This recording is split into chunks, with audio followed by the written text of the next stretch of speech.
What happens when the world you escaped comes back to claim you? Elara Vance was the family stain, the daughter who chose love over legacy and was ruthlessly cut off. For 8 years, she was a ghost to the powerful Vance dynasty, a single mum just trying to survive. But when her billionaire father, Arthur Vance, dies, she's summoned to the reading of his will. Her family, her cruel stepmother, and arrogant siblings are waiting like vultures, ready to pick the scraps and laugh her out of the room. They expected her to get nothing. They expected her to be a footnote. They never expected the lawyer to read one single, impossible line that would make them all freeze in terror. The steam from the industrial espresso machine hissed, fogging up the small window of The Daily Grind, a cafe tucked away on a nondescript street in Boston's Allston neighborhood. Elara Vance wiped her hands on her apron, the coarse fabric a familiar comfort against the backdrop of a life defined by its sharp edges. At 29, she was the manager here, a title that sounded far grander than its reality, juggling schedules, placating cranky customers, and trying to fix the perpetually broken ice machine. Her world was small, but it was hers. It was a world that contained her 7-year-old son, Leo, a bright, asthmatic boy with a laugh that could shatter her worst moods. It was a world built on paycheck-to-paycheck budgeting, second-hand clothes, and the constant dull ache of exhaustion. It was a world that had absolutely no room for the Vances. She hadn't spoken her maiden name in 8 years. Not since she'd stood in her father's cavernous, oak-panelled study in the Beacon Hill mansion, the air thick with his disapproval. She was 21, pregnant, and in love with Liam, a musician with a kind heart and an empty bank account. Arthur Vance, a man who didn't so much build an empire as conquer one, had given her a simple choice. "That child," he'd said, his voice as cold as the marble fireplace, "will never be a Vance. And if you choose him, you will never be a Vance. You will have nothing." Elara chose Liam. She chose Leo. They had 3 good years before a drunk driver took Liam, leaving Elara a widow at 24.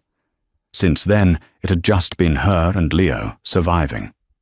The Vances, her father, Arthur, her stepmother, Beatrice, her brother, Marcus, and her sister, Serafina, had kept their promise.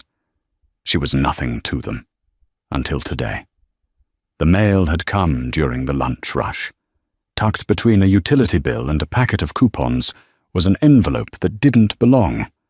It was thick, creamy cardstock, impossibly expensive. Her name, Ms. Elara Vance, was written in stark black calligraphy. The return address made her stomach clench. Blackwood, Finch and Associates, 75 State Street, Boston. She knew that name. It was her father's law firm, the one that handled every acquisition, every hostile takeover, every problem the Vance family needed to make disappear. She tore it open with trembling fingers. It was short, sterile, and brutal.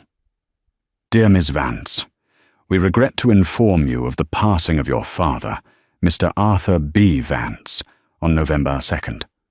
The formal reading of Mr. Vance's last will and testament is scheduled for Friday, November 7th at 10 Horse a.m. to be held at our offices.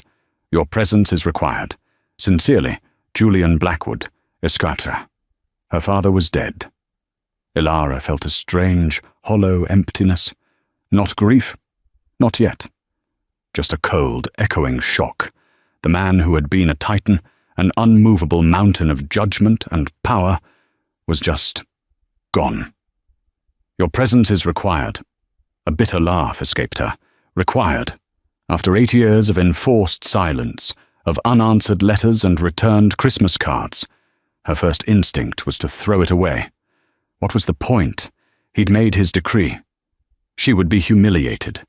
Beatrice, his impeccably cruel wife, would be there, draped in black silk and fake tears, flanked by her own 2 children.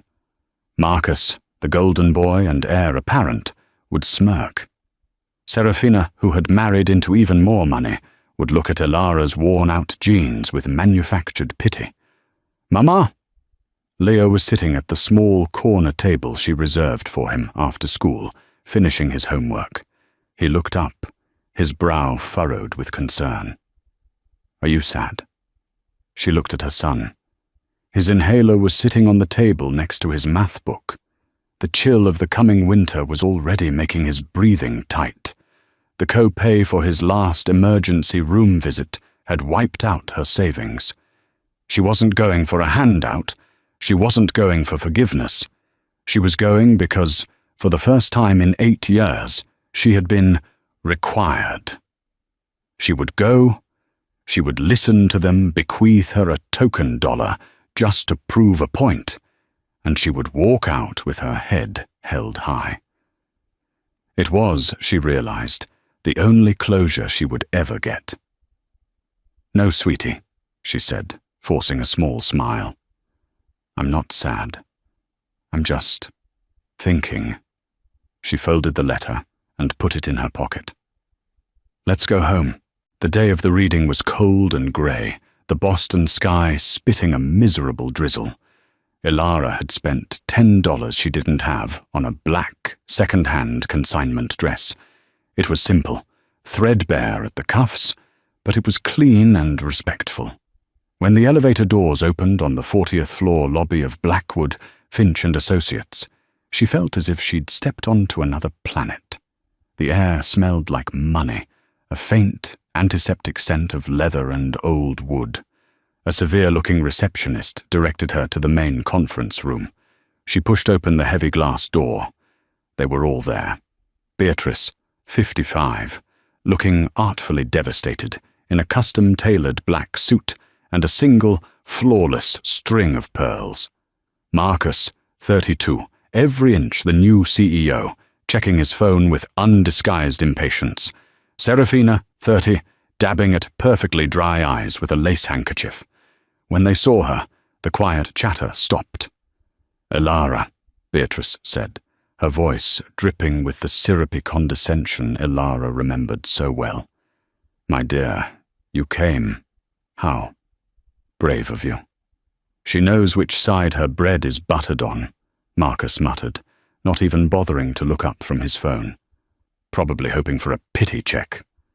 Serafina just stared, her eyes flicking from Ilara's sensible flat shoes to her simple dress. The judgment was as loud as a scream. "Hello, Beatrice. Marcus. Serafina," Ilara said, her voice quiet but firm. She took the only empty seat, at the far end of the massive mahogany table, as far from them as possible. A man at the head of the table stood. He was sharp, in his 60s, with wary eyes and a suit that cost more than Ilara's car. "Good morning. I am Julian Blackwood. I was Arthur's personal attorney and the executor of his estate." He opened a thick, leather-bound folder. "We shall begin." Julian Blackwood's voice was a dry monotone, a deliberate performance of neutrality that offered no comfort. He began with the minor bequests, the standard legal boilerplate that disposed of a life of staggering accumulation. "To my sister, Eleanor Vance Price," he read, "I bequeath a sum of $1 million. A sniffle from an Aunt Ilara barely remembered. "To my beloved wife, Beatrice Vance." Beatrice sat up, her mask of grief momentarily slipping into one of keen, avaricious expectation. "I bequeath the Vance property on Beacon Hill, the penthouse apartment in New York City, and the summer estate in Martha's Vineyard, along with all art, furnishings, and personal effects contained therein, to be hers for the duration of her natural life." Beatrice's smile was tight. It was a king's ransom in real estate, but Ilara noticed the phrasing, "for the duration of her natural life." They weren't hers to sell. They would revert to the estate upon her death, a gilded cage. "Additionally," Blackwood continued, Mrs. Vance will receive a stipend of $5 million. Beatrice's face paled. $5 million. It sounded like a lot, but to a woman who lived the life she did, it was an insult. It was a severance package, not an inheritance. "What?" Beatrice whispered, her voice sharp.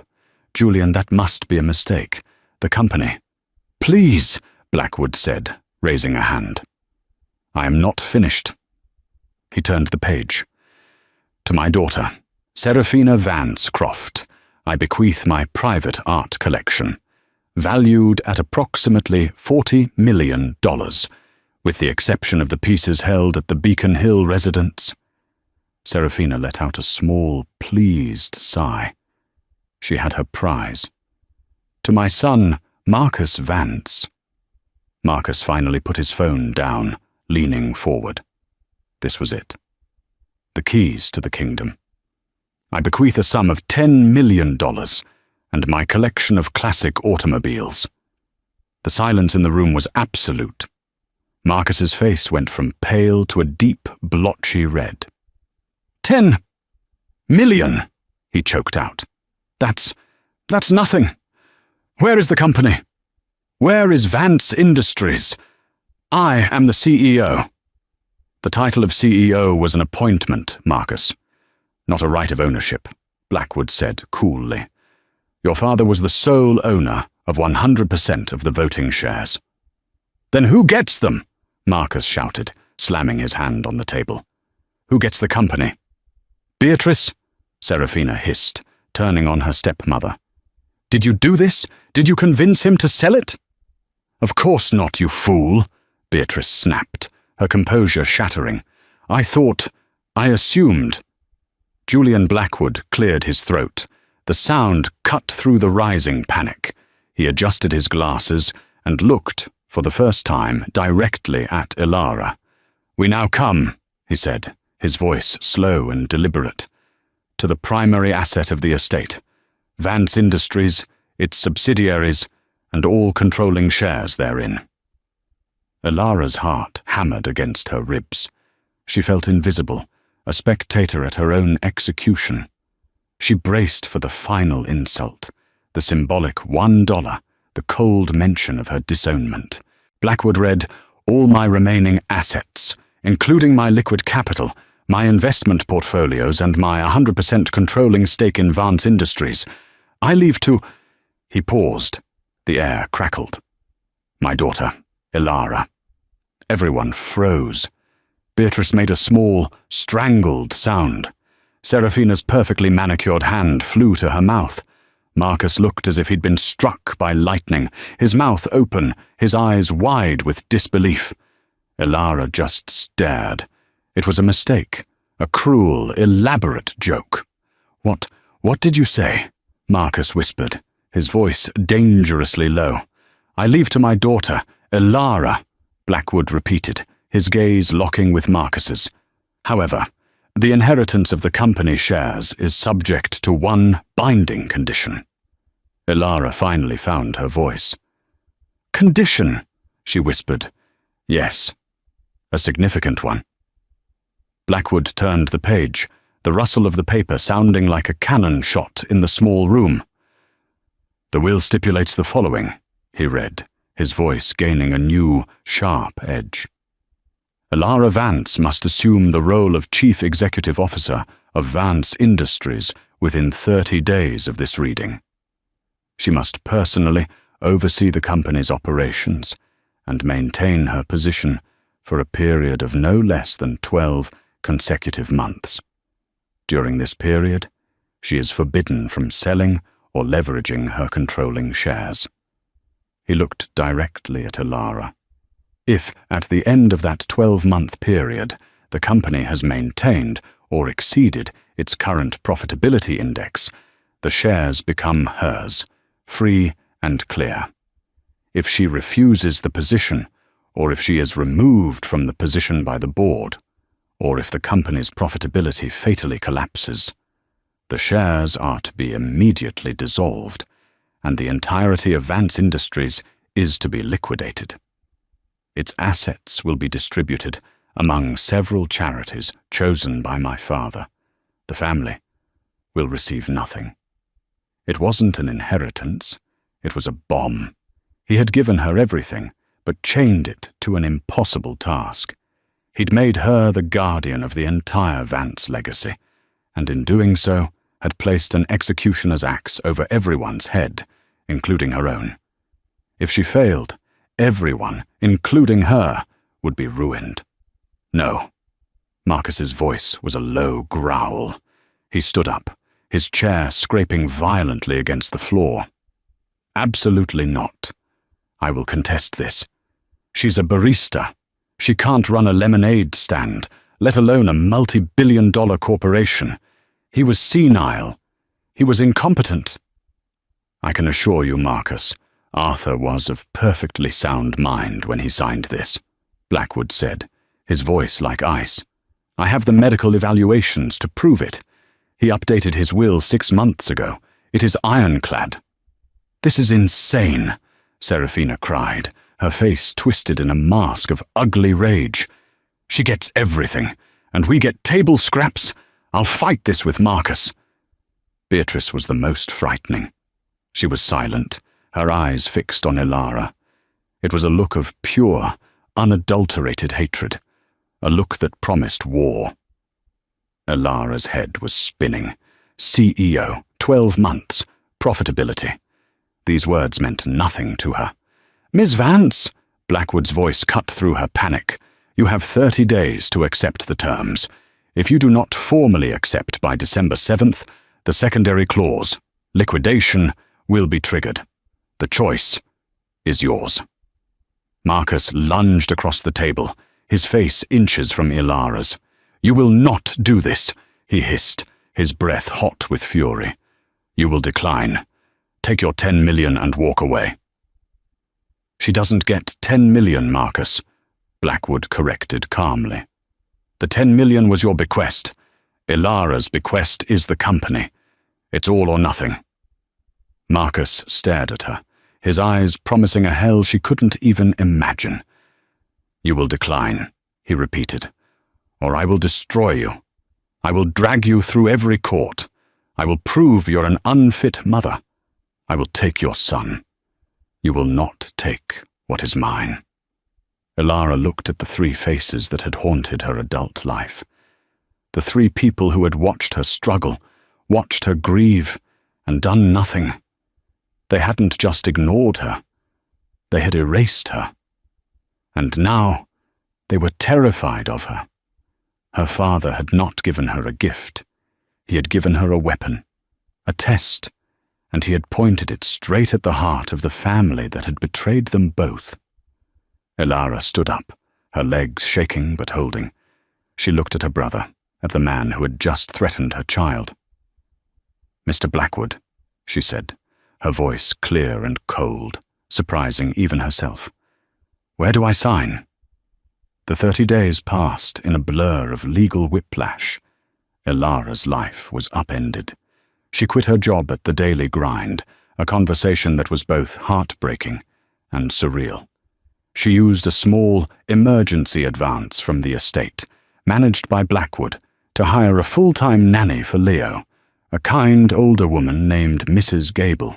She moved, not into the cold Beacon Hill mansion, but into a secure, sterile corporate apartment in the Seaport district, closer to the gleaming glass and steel monolith that was the Vance Industries headquarters. The entire time, a storm of legal motions raged around her. As promised, Marcus and Beatrice filed a joint motion to contest the will, citing undue influence and lack of capacity. It was laughed out of probate court. Julian Blackwood, as predicted, had been meticulous. He produced sworn affidavits from 3 separate neurologists and a psychiatrist, all dated the same day Arthur signed the will, all confirming his exceptionally sharp and strategic mind. The family's first attack had failed, so they retreated, readying for the real war. On December 7th, Ilara Vance, dressed in a stark, charcoal-grey suit that cost more than her last 3 months' rent, walked into the 50th floor boardroom. She was the CEO. The room was filled with the board of directors. It was a shark tank. 7 people, in addition to herself.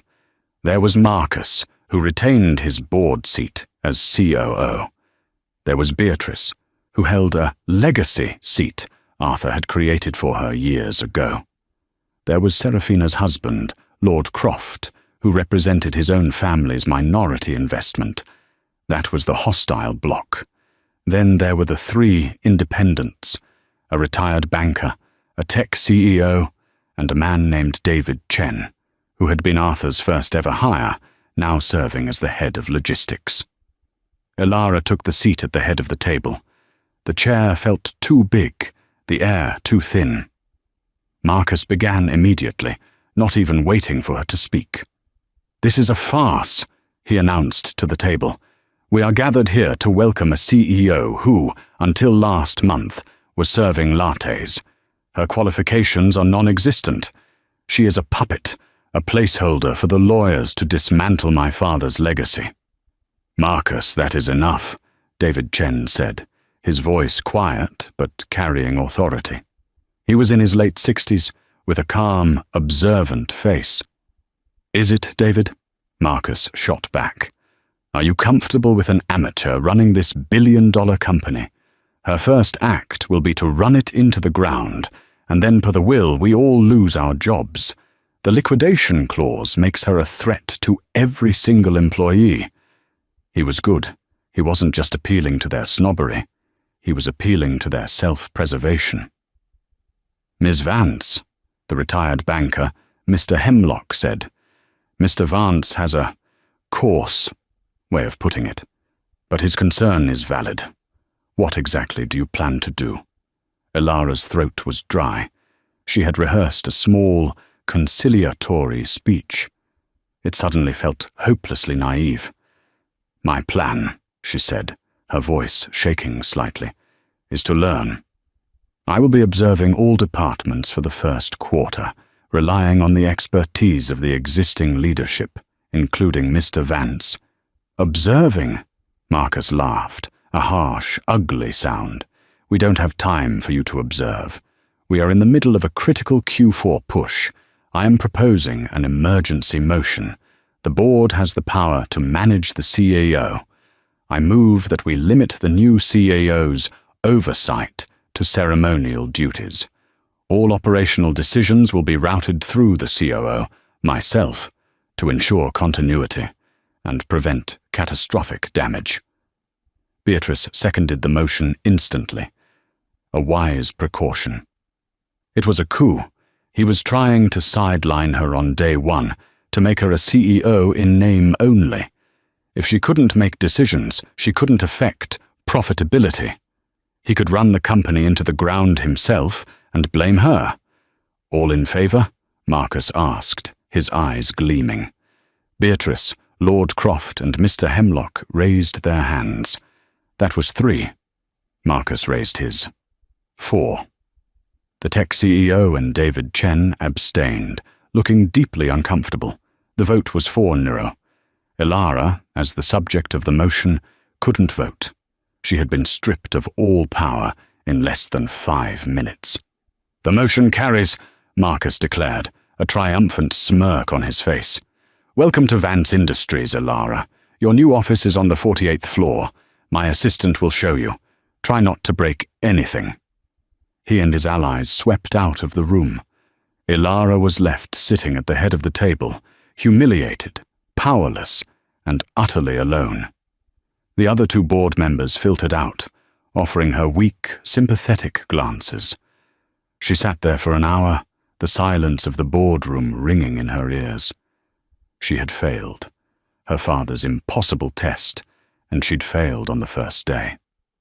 Marcus would sabotage the company, the liquidation clause would trigger, and she and Leo would be left with less than nothing. The door opened.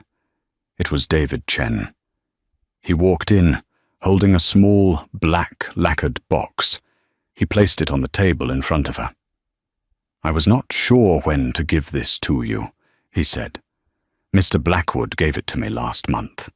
He said your father instructed him to have it delivered to you after your first official failure. Ilara looked at him, confused. My first failure? Your father was a complicated man, Miss Vance. He was also a brilliant one. David motioned to the box. Open it. Her hands trembled as she lifted the lid. Inside there was no jewelry, no money.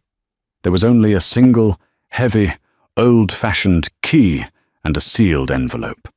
Her name was written on the front in her father's aggressive, slashing script.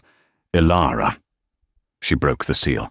Ilara, if you are reading this, Marcus has taken his first shot, and you let him. You walked in there, expecting a fair fight. You expected a debate. The Vances do not debate. We win. You are weak. You were weak when you left, and you are weak now. You have your mother's heart, but you lack her spine. She was a fighter. I have given you the company not as a reward, but as a forge. I am testing you, to see if there is any of her steel left in you.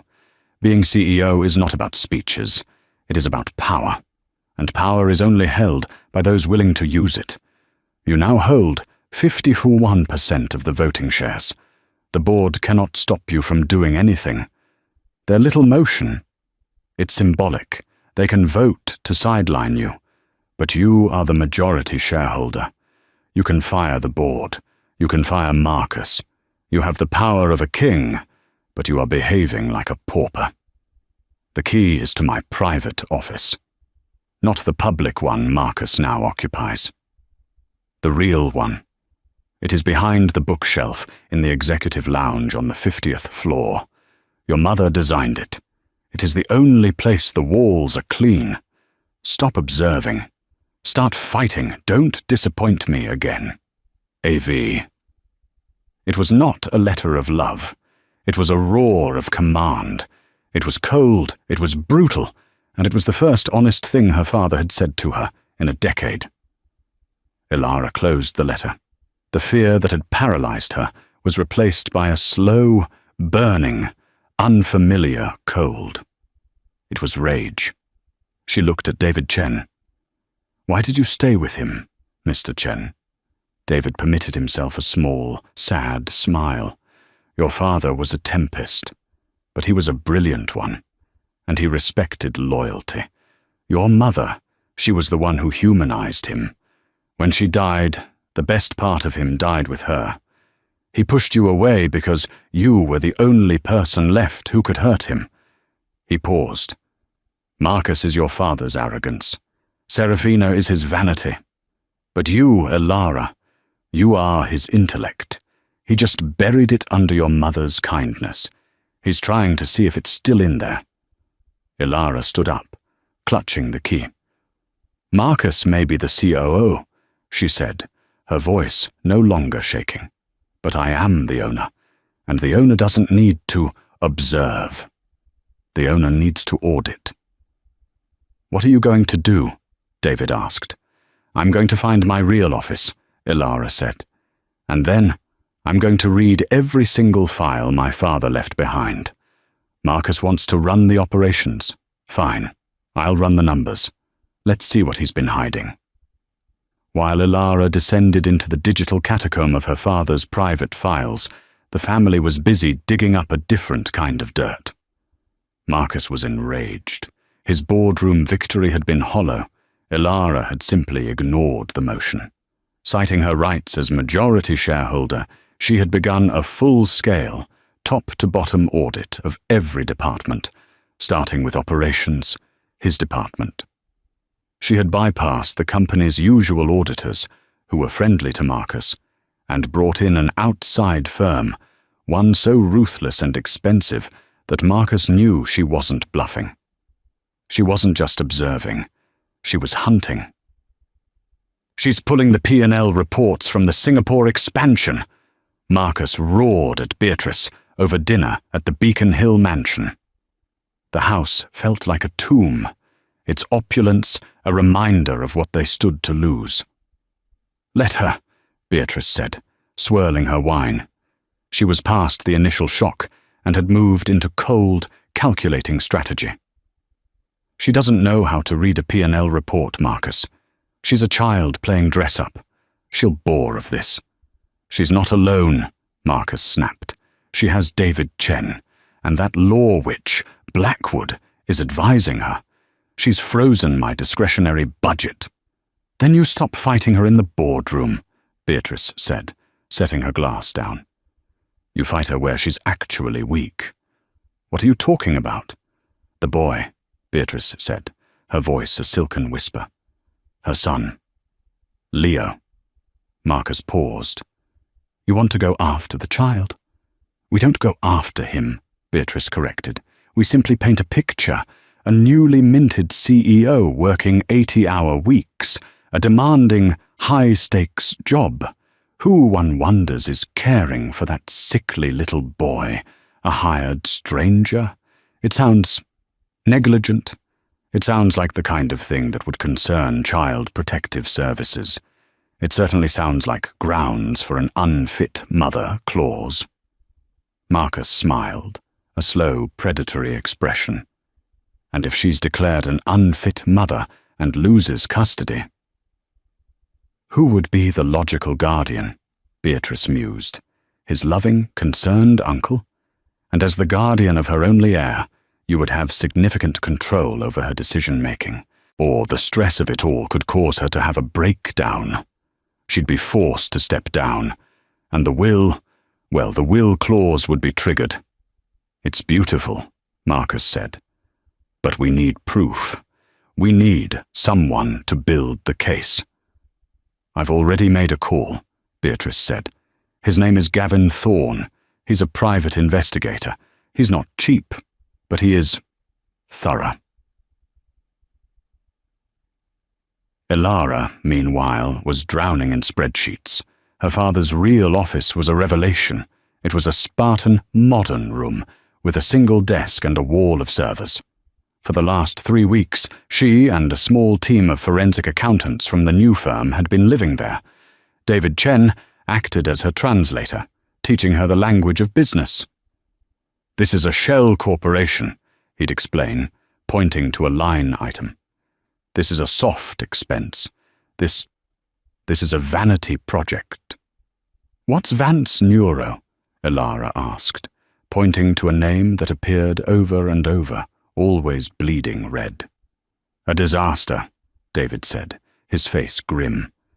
It was Marcus's pet project, a neural interface technology. He poured 200 million into it over the last 3 years. Your father kept it alive. Some say to humor him, others, to let him hang himself with it. The R&D is a black hole. It has produced nothing. 200 million, Elara breathed. And he's still funding it? The reports he gave the board said it was nearing profitability. Marcus has been cooking the books, Ms. Vance, David said. He's been shuffling assets from the logistics division, my division, to cover the losses from Neuro. He's gutting the company's most profitable sector to fund his fantasy. This was it. This was the weapon. This was what her father had known, what he'd left for her to find. But just as she felt the first glimmer of victory, the war shifted. She got a call from Mrs. Gable, her nanny. Ms. Vance, or I'm sorry to bother you at work, but there's a woman here, from the Department of Child Services. She says she's received an anonymous tip about Leo's welfare. Elara's blood ran cold. She raced home, her heart pounding a frantic rhythm against her ribs. She found a severe-looking woman in a government-issue suit, Ms. Diaz, sitting in her living room, taking notes. Ms. Vance, Ms. Diaz said, her tone neutral. I'm here to follow up on a report alleging child neglect. Neglect? Elara felt the word like a slap. My son is the most important thing in the world to me. He is fed. He is clothed. He is loved. We received a report citing your new, high-stress job, your 80-hour work weeks, and the fact that you are leaving your asthmatic son in the care of a stranger for extended periods. We also have Photos. Ms. Diaz produced a small stack of 8x10 glossies. Ilara's stomach churned. There was a photo of her, taken through her office window, clearly late at night. A photo of Mrs. Gable pushing Leo on a swing in the park. A photo of Ilara, looking exhausted, getting into her car at dawn. And one, the worst one, of Leo, taken from a distance, having an asthma attack at a soccer game. Mrs. Gable was frantically administering his inhaler. The photo was framed to make it look like he was alone and in distress. This is a lie," Ilara stammered. "This is a fabrication. My nanny is a certified pediatric nurse. He had an attack, and she handled it." The report also alleges, Ms. Diaz continued, her eyes hard, that your late husband, Liam, had significant undisclosed debts. Gambling debts. Ilara froze. Liam, he had a problem, yes, but he'd promised he'd handled it before he died. That's not true. He had that under control. Our source provided evidence of outstanding markers to several unsavory establishments. The concern is that you, as the new head of a billion-dollar company, might be vulnerable to his creditors, that you might be tempted to embezzle to pay them off, that this financial distress is the real reason you're neglecting your son. It was a brilliant, vicious, and complete picture. They weren't just painting her as a bowed mother, they were painting her as a criminal. "This is my brother," Ilara whispered, the pieces clicking into place. "Marcus Vance. This is him. He's trying to take my company." Ms. Diaz sighed. "Ms. Vance, I don't care about your family feuds. I care about the boy. I am opening an official investigation into your custody of Leo Vance. You will be subject to scheduled and unscheduled home visits. I am assigning a caseworker. Until this is resolved, I would advise you to be very, very careful." Ilara walked Ms. Diaz to the door, her legs shaking so badly she could barely stand. She closed it, leaned against it, and slid to the floor, all the fight draining out of her. They weren't just attacking her company, they were coming for her son. Marcus had crossed a line. He thought this would make her weak, make her break. He had no idea what he had just unleashed. Ilara was terrified, but the fear quickly curdled into a white-hot, diamond-hard rage. They had used her son. They had used Liam. She went back to the office, but she wasn't Vance. She was a mother. "David," she said, walking into her father's hidden study, her eyes blazing. David Chen was there, as he always was, reviewing the audit data. "Ms. Vance, what's wrong?" he asked, alarmed at her expression. "Marcus and Beatrice sent Child Protective Services to my home. They hired a PI. They're accusing me of neglect and claiming I'm a financial risk because of my late husband's gambling debts." David's face, normally so placid, hardened. "Gavin Thorne," he said instantly. "You know him?"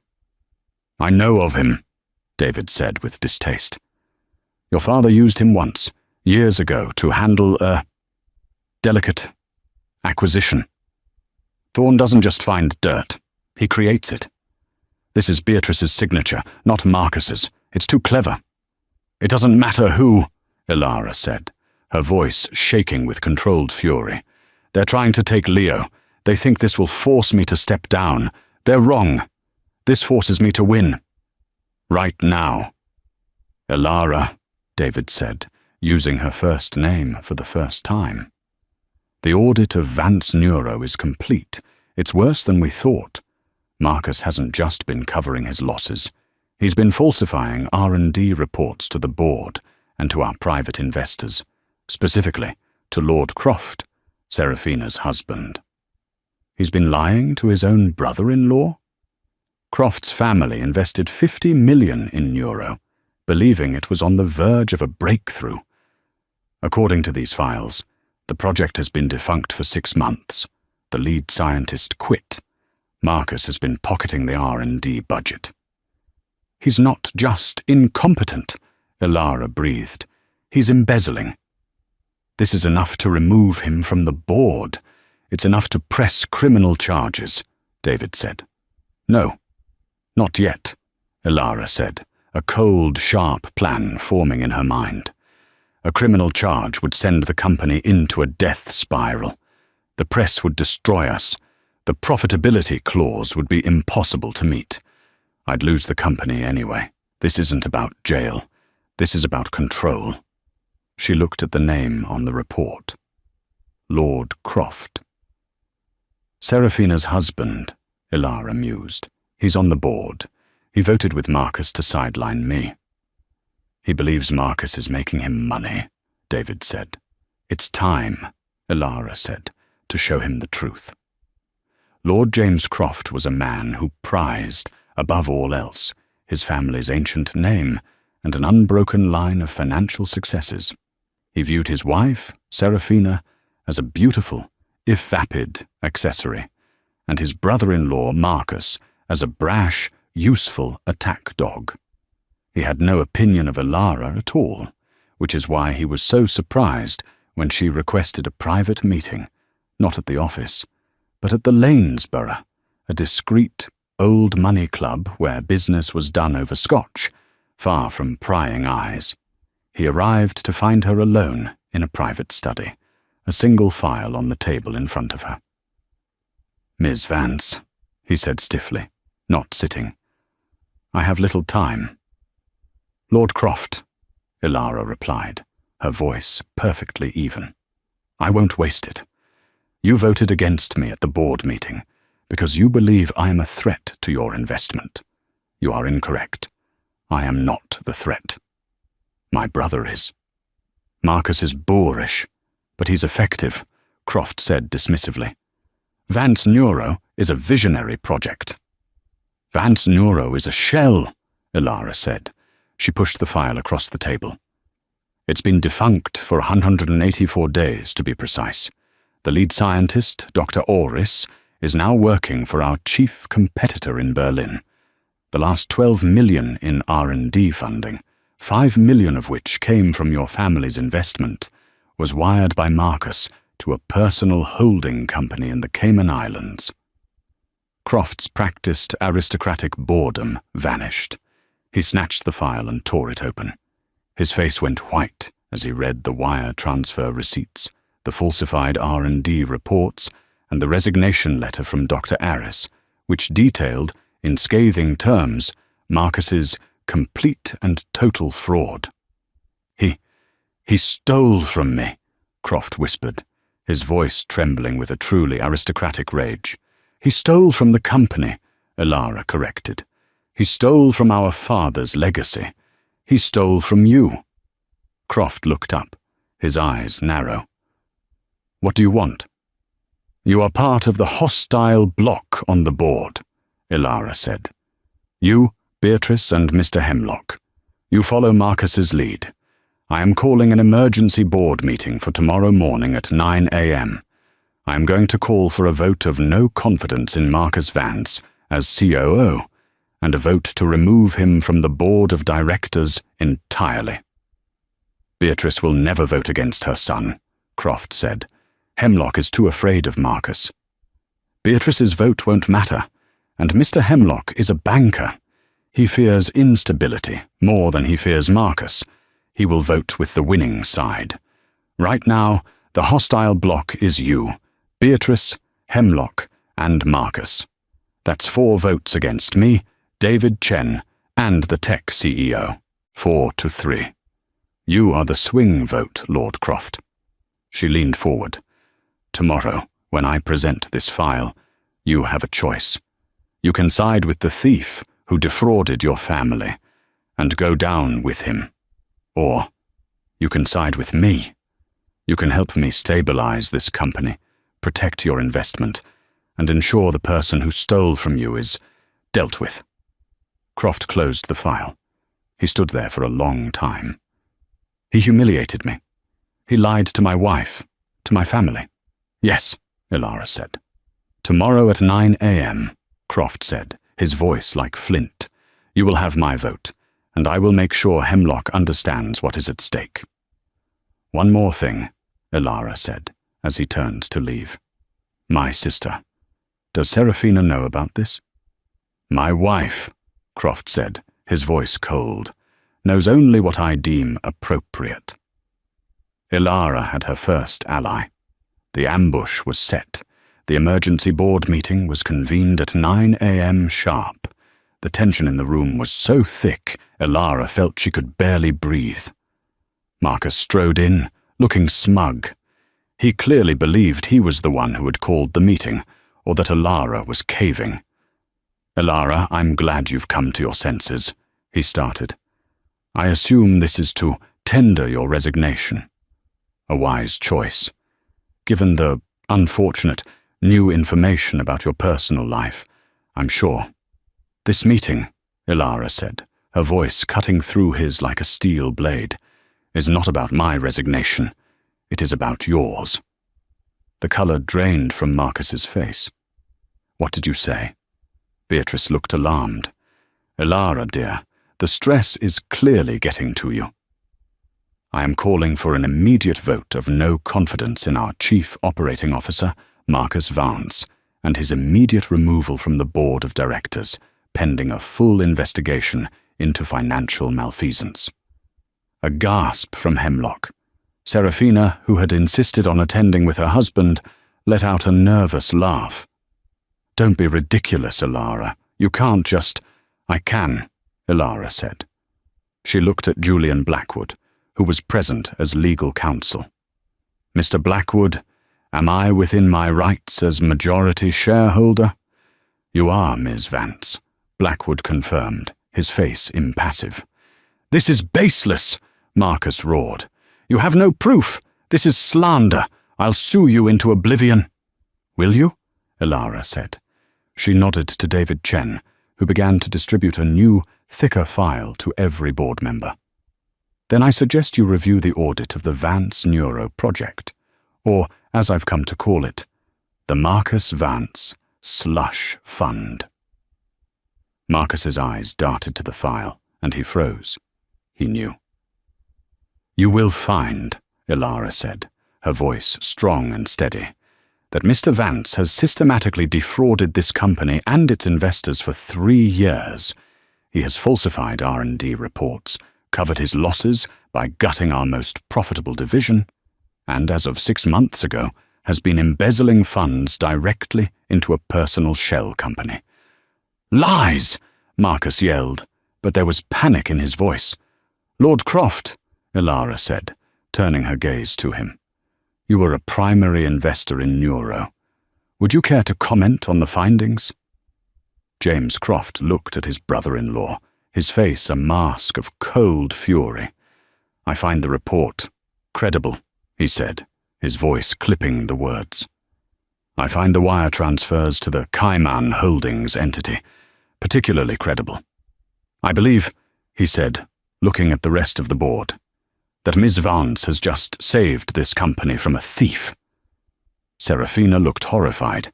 "James, what are you saying? It's Marcus!" "Be quiet, Serafina," Croft snapped. Beatrice was on her feet. "This is a family matter. This is a betrayal. You are destroying your fathers." "My father," Elara interrupted, her voice ringing with authority, "left me this company to protect it, and I am protecting it from him." She looked at Marcus. He was trapped, sweating, pale, his smugness completely gone, replaced by the terrified look of a cornered animal. "But this," Elara said, her voice dropping, "is just the corporate malfeasance. There is also the personal side." She threw a stack of photos onto the table. They were the photos from the PI. "There is the matter," Elara said, her voice trembling with a rage she no longer tried to hide, "of the anonymous, baseless tips to Child Protective Services. The hiring of a disreputable private investigator named Gavin Thorne to stalk my child. The attempt to fabricate a story about my late husband to gain leverage. The attempt to use my son, my 7-year-old son, as a pawn in a corporate takeover. Beatrice's face went chalky white. She, at last, was silent. "You didn't just try to steal from the company, Marcus," Elara said, her voice a low, dangerous whisper. "You came after my son. You thought that made me weak, but a mother protecting her child is the most dangerous thing on this planet." She stood at the head of the table. She was no longer the ignored daughter. She was the matriarch. "The motion stands, all in favor of the immediate removal of Marcus Vance from the board and from his position as COO. Elara raised her hand. David Chen raised his hand. The tech CEO, her eyes wide with shock at the revelations, raised her hand. Lord Croft raised his hand. Mr. Hemlock, the banker, seeing the tide turn so completely, slowly raised his hand. It was 5-2. Beatrice and Marcus were the only dissenters. "The motion carries," Elara declared. "Marcus Vance is removed, effective immediately. Security will escort you from the building." Marcus stared at her, his face a grotesque mask of hatred and disbelief. You bitch!" he spat. "You will never hold this. I will burn it to the ground before I let you have it."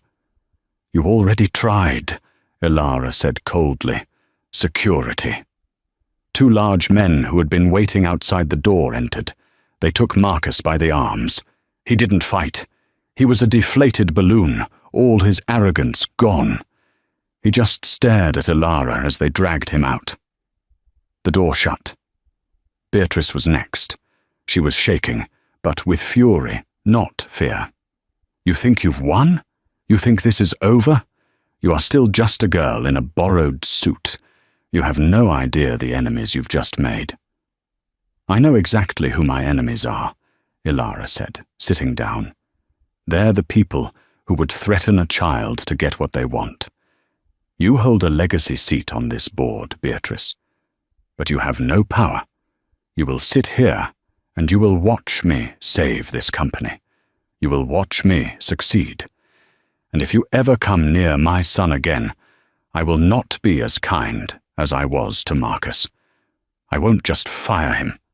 I will press criminal charges. Am I understood?" Beatrice looked at the faces around the table. No one would meet her gaze. Not even her own son-in-law. She was finished. She sank back into her chair, defeated. Elara looked at the remaining, stunned board members. "Now," she said, "all business. Let's talk about stabilizing the logistics division and hiring a new, competent COO." The 6 months that followed were the hardest of Elara's life. They were also the most rewarding. The removal of Marcus had sent a shockwave through the company. The Vance Neuro scandal was contained. Elara, Croft, and Blackwood had handled it internally. Marcus was given a severance that was, in reality, a non-disclosure agreement binding him to silence in exchange for Elara not filing criminal charges.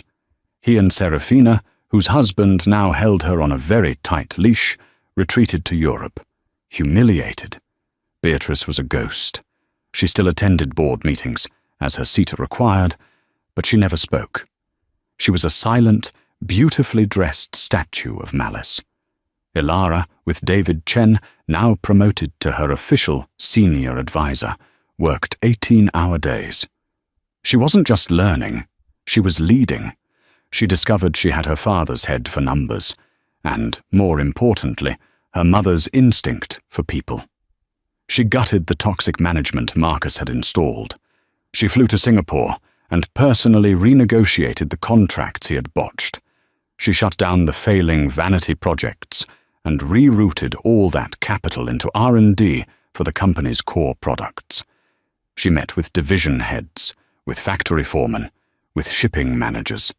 She listened. The CPS case against her was dropped. Miss Diaz, after 2 follow-up visits, saw a happy, thriving child and a mother who, despite her insane schedule, was fiercely present. The anonymous tip was refiled as malicious and false. Gavin Thorne, facing an investigation of his own from Blackwood's firm, had disappeared. The company, which had been bleeding, stabilized. The Q2 reports showed a modest profit. Q3 showed significant growth. Ilara Vance was winning. The day of the 12-month anniversary of her first board meeting, she walked into the boardroom. The 12 months were up. "Mr. Blackwood," she said. Julian Blackwood stood, a rare, small smile on his face. "Ladies and gentlemen of the board, as per the will of Arthur Vance, Ilara Vance has served as CEO for 12 consecutive months. The auditor's reports are final. Vance Industries has not just maintained profitability, it has exceeded the index by 4.05%. He turned to Ilara. "Ms. Vance, the conditions of the will have been met. The 100% controlling shares of Vance Industries are now yours, free and clear, to do with as you wish." A small, polite applause went around the table, led by David Chen and Lord Croft. Beatrice just stared at her. "Thank you, everyone," Ilara said. "My first act as an unconditional owner is to table a motion." She looked straight at her stepmother. "I move to dissolve the legacy board seat currently held by Beatrice Vance, and to remove her from this board." Beatrice's head snapped up. You can't." "I can," Ilara said. "I am the 100% shareholder. My vote is the only one that matters. The motion carries. Beatrice, you are removed, effective immediately. You are no longer associated with this company in any way. Furthermore, the Beacon Hill residence and the Vineyard estate, which, per the will, were yours for life, provided you remained a non-disruptive part of the Vance legacy, are now forfeit. Their upkeep is a drain on the estate, and as the head of the estate, I am cutting the expense. You have 30 days to vacate." Beatrice looked for the first time truly terrified. Where will I go?" "The stipend." "The 5 million is yours, as stipulated," Ilara said, her voice devoid of emotion. "I suggest you learn to budget." I did. Beatrice stood, shaking, her mask of composure finally cracking to reveal the desperate, grasping woman beneath. She looked at Ilara with a lifetime of hatred. "You are just like him," she whispered, her voice venomous. "You're as cold and as cruel as he ever was." "No," Ilara said, standing to face her. "I'm not. He cut me off and left me with nothing. I'm letting you keep $5 million. The difference is, my father did it to be cruel. I'm doing it to be free. Free of you, free of Marcus, free of this whole toxic, broken family. Now get out of my boardroom." Beatrice fled. 1 month later, Ilara stood on the sidewalk outside the Beacon Hill mansion. A moving truck was pulling away. Beatrice was gone. The house was empty. Ilara walked through the cold, cavernous rooms where she had been so unhappy. She walked into her father's study, the public one. David Chen was with her. "What will you do with it?" he asked. "It's a beautiful property." "It's a mausoleum," Ilara said. "It's full of ghosts. I'm selling it, all of it. The house, the New York penthouse, the Vineyard estate.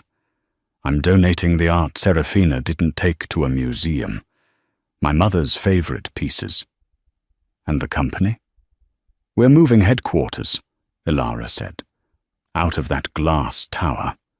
I bought a new building, a converted warehouse in the seaport. More light, more collaboration, and I'm starting a new charitable foundation." "Oh?" "The Liam Vance Foundation," Ilara said, a small, sad smile on her face. For families struggling with medical debt and gambling addiction, she was turning the poison of her past into medicine. That evening, she was not in a cold mansion or a sterile apartment. She was in a new home, a warm, light-filled brownstone in Brookline, with a small backyard for Leo. She was tucking him into bed. "Did you win at work, Mama?" he asked sleepily. "Yes, sweetie," she whispered, kissing his forehead. "I did. We won." Later that night, she sat by her own fireplace, holding the last thing from her father's hidden office. It was a second letter, which David had given her from Blackwood after the final board meeting. It had been taped to the bottom of the same black box. She opened it. "Elara, if you are reading this, you won. I knew you would. I didn't do this to be cruel. I did this because I had failed you. I let Beatrice and Marcus poison my house. I let my pride poison my heart. I saw your mother's soft heart in you, and I was terrified the world would break you, just as it broke her. So I broke you first. I cut you off. I let you struggle. I had to see if you would find your mother's steel. I had to know if you were strong enough to carry the weight of what I had built. Liam's debts. I paid them off the day after his funeral. All of them. I knew you were never at risk. I just needed to see what Marcus and Beatrice would do if they thought you were. They didn't disappoint. You are not me, Elara. You are better. You have my mind, but you have your mother's soul. The company was never the prize. It was the weapon. It was the forge. You were the prize, my only true legacy. Be happy. Be strong. Be the Vance your mother always knew you were. Dad Elara cried. For the first time she cried, not for the father she had lost, but for the one she had, in the strangest, most painful way, finally found. She was no longer the ignored single mum. She was the CEO, the matriarch, and the survivor. And she was, finally, free. Elara Vance didn't just inherit a company, she inherited a battle. She was underestimated, attacked, and pushed to the brink, not just by her rivals, but by her own family. They tried to use her past against her. They tried to use her child against her. But they forgot one crucial thing. Never, ever underestimate a mother fighting for her son's future. She didn't just win the war. She rewrote the rules and built a new legacy from the ashes of the old one. What do you think of Elara's father? Was his cruel test a brilliant act of love or an unforgivable betrayal? Let us know your thoughts in the comments below. We spend a lot of time finding and bringing you these incredible stories of justice and dramatic revenge. If you want to hear more stories like this, please show your support by hitting that like button. Don't forget to share this video with someone who needs to see that the underdog can win. And most importantly, subscribe to our channel and ring that bell so you never miss a single moment of karmic retribution. Thanks for listening.